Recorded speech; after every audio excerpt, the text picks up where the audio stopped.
Hey, you ever just kind of zone out when you're driving and then you look down at the speedometer and you realize that you're going way too fast? Well, the October of 1938 edition of Popular Science magazine has the perfect solution.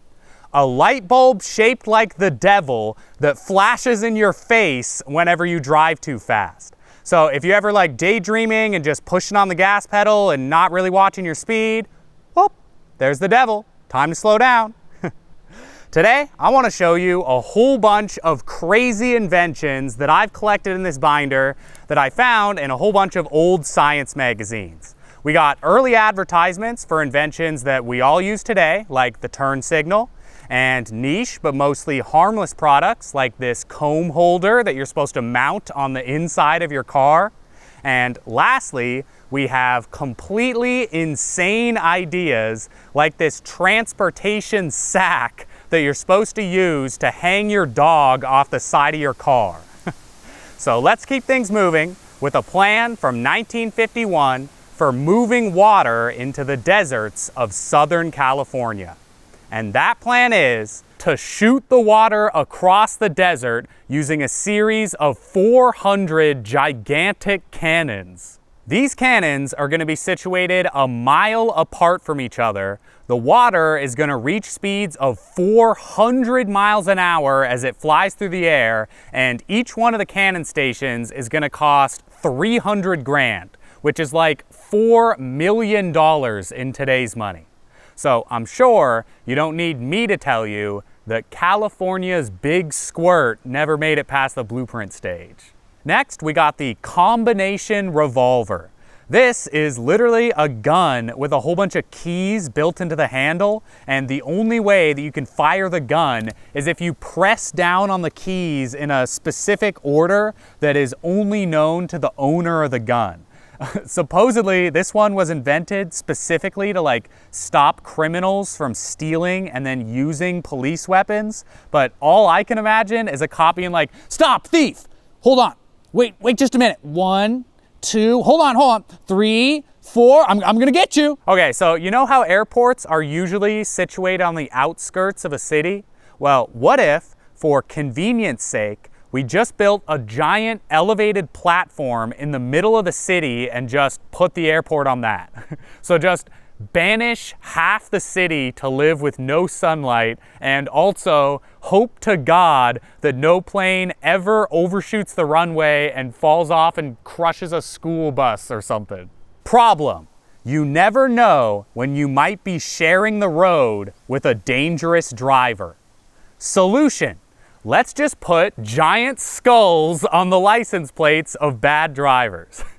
Yeah, back in 1939, Memphis, Tennessee considered this new program where they were going to give special skull license plates to people who kept on breaking traffic laws.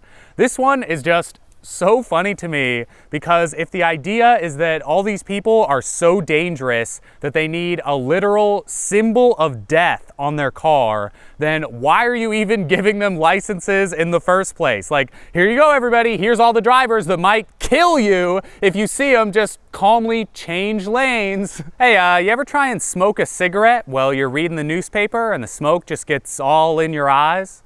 Well, what if you put your cigarette on a big tube that looped around behind your head? The idea may spread like wildfire, or smokers may find it too much trouble to bother with. Hey, don't you just hate it when you're driving and you start getting tailgated? Like, don't you just wish that you had a giant clown head on the back of your car that blew raspberries at whoever was behind you? So next time those horn tooters and road hogs and other highway pests start giving you trouble, you just push a button on the dash and okay, this next one I actually like. If you're having trouble with people parking in your private driveway, then just cut out some sections of hose and then stick the hose pieces like upright at the entrance to the driveway. And that way they'll look like short metal poles to most people, so they won't even try and drive over them. But you know that they're just rubber, so you can just drive right through, no problem, and park in your driveway with no damage to your car. That's not a bad idea. All right, remember at the top of the video when I showed you that early advertisement for signal lights? Well, in another universe, instead of turn signals built into cars, we might instead be using these light bulbs that you attach to your fingers so that your hand signals are more visible. My favorite part about this one is the little like accompanying blurb there mentions that the lights are powered by batteries that you attach to your wrist. And then if you look close at the picture, you can see this huge block shape hidden under the guy's sleeve. So I guess they really did not want you to know just how huge of a battery pack you really needed for this thing to work. Hey, you want to go fishing with your baby? Well, here you go. Hey, you want to play harmonica with your best buddy? Well, here you go. Hey, you want to play harmonica with your best buddy? Well, here you go again for some reason. Hey, you want to play harmonica with 6 of your best buddies? Well, here you go for a third time. Why the hell was everybody trying to invent the giant harmonica? Here is another one for the police. A spring-loaded holster that ejects the gun into the cop's hand. I heavily encourage you to pause the video and read that entire text there and see if you can find any explanation for how on earth this is actually supposed to be beneficial for the cop. Like, why is it better for the gun to be spring-launched into the cop's hand instead of them just grabbing it normally? All right, this next one isn't really an invention, but it's just too crazy to leave out of the video. According to the November 1951 edition of Popular Science, here are some ideas for keeping the home ship shape. Number 1, you can use shoe polish to temporarily hide scratches in hardwood floors. That's not a bad idea. Number 2, if you ever need an extra large sheet of wax paper, then just take 2 normal pieces and iron them and they'll join together. I'm gonna have to remember that one. And lastly, number 3, burn old batteries in the fireplace every now and then. The chemicals make colorful flames. You know that little visor on the roof of your car that you put down if the sun is in your eyes? Well, what if, instead of that, you had a big piece of plastic that you hold in your hand while you're gripping the steering wheel? You know, some of these inventions, I can at least sort of see the vision, especially for the time, but I look at this one and I just wonder, how on earth could anybody ever think this is a good idea? Like, what happens if you need to turn the steering wheel? And what happens if the sun is coming in at an angle instead of directly in through the front windshield in a straight line like in the picture? And what if you don't want to drive with a huge piece of plastic in your hand that's blocking your vision? Like, the article even says that the visor is like semi-transparent. So how much protection could this even be giving you? Like sunglasses were already a thing in 1938. So this is pretty much just sunglasses that you hold in your hand 2 feet away from your face. All right, here's another one that I actually kind of like. If you own a restaurant, try putting some plates of food in the window and then hide some dry ice under the table beneath the food. Because dry ice releases a lot of gas when it's exposed to the air, so you'll effectively create the illusion of a whole bunch of permanently steaming hot dishes laid out in your window. I'm not sure how actually appetizing that would look, but for sure it would be eye-catching to anybody walking by. Problem: I need to cut a branch off my tree, but the branch is too high for me to reach. Solution: handsaw on a pole. Science. Hey, are you a hunter who's sick of using those boring old lifeless decoys? Well, what if you set up 2 posts with a line stretching between them, and then you put a dead bird in a harness, and then you attached it to the line, and then you use some rollers to send the bird down the line like it's flying, and then when the bird reaches the end of the line, you have some separate strings that you can use to control the bird like a puppet so that you can fold its wings in and raise its head like it's still alive.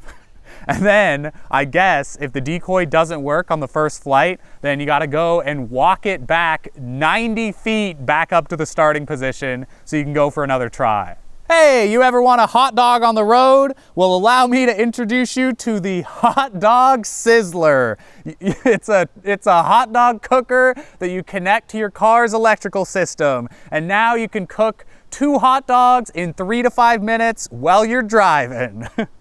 Just imagine getting into somebody's car, like into the passenger seat, and they have that big metal tube in the way, and they're like, oh, just push that out of the way. That's my wiener cooker. In case I get hungry, you can just move it. All right, guys, what if whenever you sat down in a chair at a diner, there was a scale built into the counter that told you how much you weighed so you could decide whether or not to order unhealthy food? Better not take that fudge sundae this customer muses when she sees the reading on the dial set in the counter. This one is especially crazy because why on earth would the diner ever want to install these? Like, what benefit do they get out of people sitting down and being like, oh, too fat for cake today. I'll see you next time, Jeff. Okay, I don't know why, but this next one is just kind of like endearing to me. These two guys here want to put radio transmitters into traffic lights, and then they want to put a mini traffic light on everybody's dashboard. And whenever the big traffic light changes colors, it sends a radio signal to the little light on your dashboard, so that changes too. So you got a big red light up there and a little red light down here just to make sure that you see it. To me, this is just a couple of guys being super excited about radios in the 1930s and trying real hard to think of some new, fun way to use the technology. Super charming. Okay, you know how sometimes your right foot gets real tired from pressing the gas pedal on long road trips? Well, what if you had a second gas pedal for your left foot that goes on the other side of the clutch and the brake? I like how even in their little drawing here that's meant to show off how great of an idea this is, the outline of the foot is literally like a fraction of an inch away from the clutch.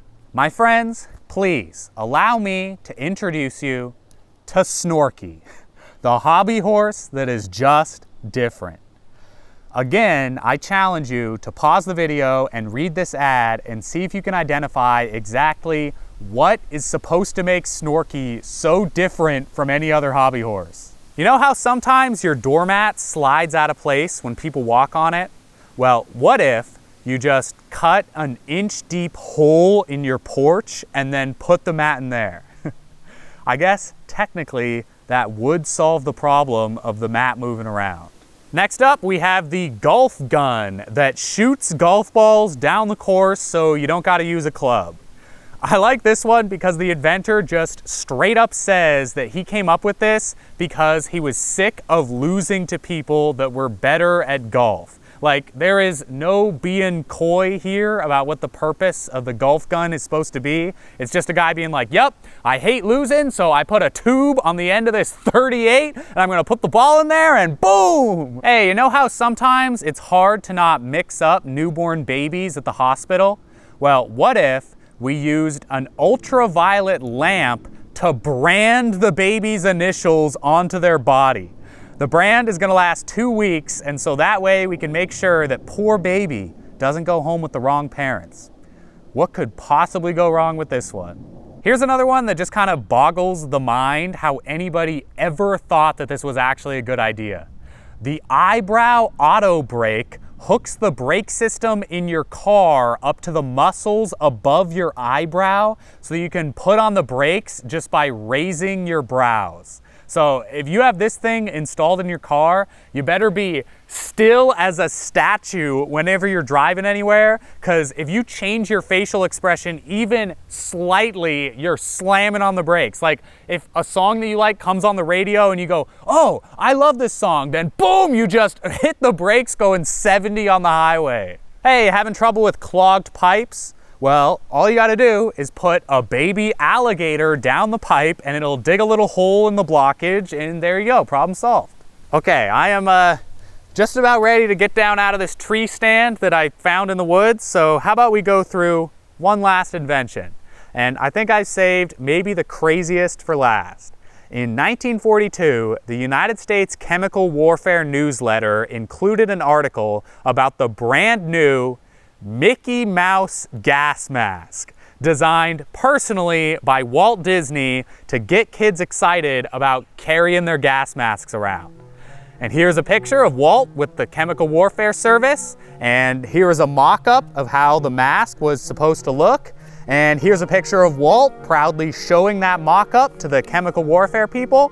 And here is a picture of a kid actually wearing one of the few masks that was ever made. Thank you for watching. I'll see you next time. I'm ready to get out of here.